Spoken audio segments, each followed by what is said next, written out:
Buongiorno a tutti ragazze e ragazzi, fortissima scossa di terremoto nelle Filippine ragazzi. La scossa è stata di magnitudo 5.2. Diciamo che il Pacifico sta continuando ancora tutte, però questa qua è stata quella lì più che ha colpito profondamente le Filippine.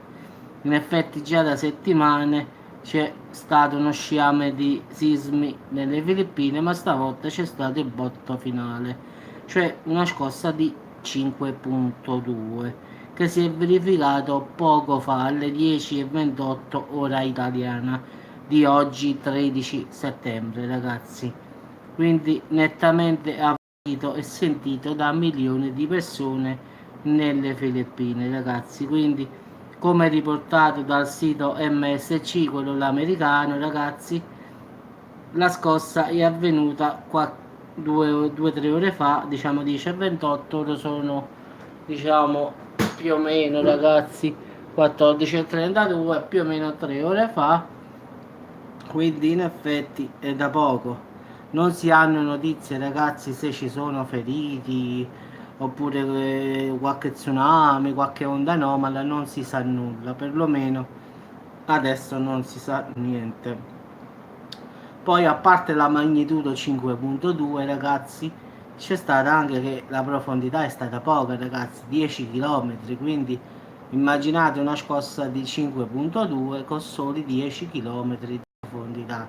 È stata diciamo sentita davvero da tutte le Filippine, quindi non da 10 o 100 persone, da milioni di persone, quindi l'hanno sentita davvero tutti. Difatti hanno milioni di persone, hanno chiamato, sono scese in strada, tantissime città delle Filippine, centro settentrionali, comunque ragazzi un vero casino. In effetti non si sanno se ci sono danni a persone o cose ragazzi, già come ho detto prima era una settimana che ci stava questo sciame di bassa magnitudo, quindi nessuno ci ha fatto diciamo caso. Poi abbiamo appena detto c'è stato il botto di 5.2, perciò a volte io quando dico sciame sismico a volte lo faccio pure l'aggiornamento come l'ho fatto ieri o l'altro ieri a Perugia, dove da giorni ci sta questo sciame sismico e poi vedete come accade. Fa uno sciame sismico di 7, 8, 9, 10 giorni, 11 giorni, massimo una ventina di giorni, e poi arriva il terremoto, quello lì buono.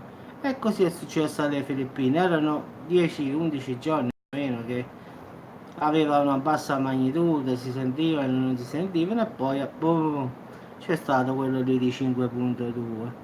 Quindi ragazzi, per ora è questo che io vi posso dire. Se saprò qualcosa in più nel pomeriggio o nella sera farò un aggiornamento. Quindi ragazzi, nelle Filippine sisma di terremoto, come lo dovete chiamare voi, di 5.2 a soli 10 km di profondità. Non si hanno notizie ragazzi di danni a persone o cose, quindi non si ha neanche notizie se c'è stata qualche tsunami. L'allerta tsunami non ci sta scritto, perché questo qua l'ho trovato diciamo sempre sul sito americano, quindi ragazzi non vi posso dire nulla perché non so nulla, quindi vi dico quello che so. Quindi tsunami dicono nulla, danni a persone e cose non lo so, però ragazzi oggi pomeriggio sia nel bene o nel male io faccio un aggiornamento e vi dirò com'è andata. Quindi purtroppo è troppo presto per dire che è successo. Quello già sapere che c'è successo il terremoto è già un miracolo, perché io l'ho trovato su un sito americano e neanche in Italia, pensate un po'. Quindi trovare queste notizie mi pare che sia diventato un po' come cercare un ago nel pagliaio, anche perché le tv non ne parlano, i giornali nemmeno, quindi si scoprono per puro caso. Ragazzi vi auguro buon appetito e oggi pomeriggio, stasera vi farò sapere se c'è stato qualche cosa oppure no. Ciao a tutti e buon appetito.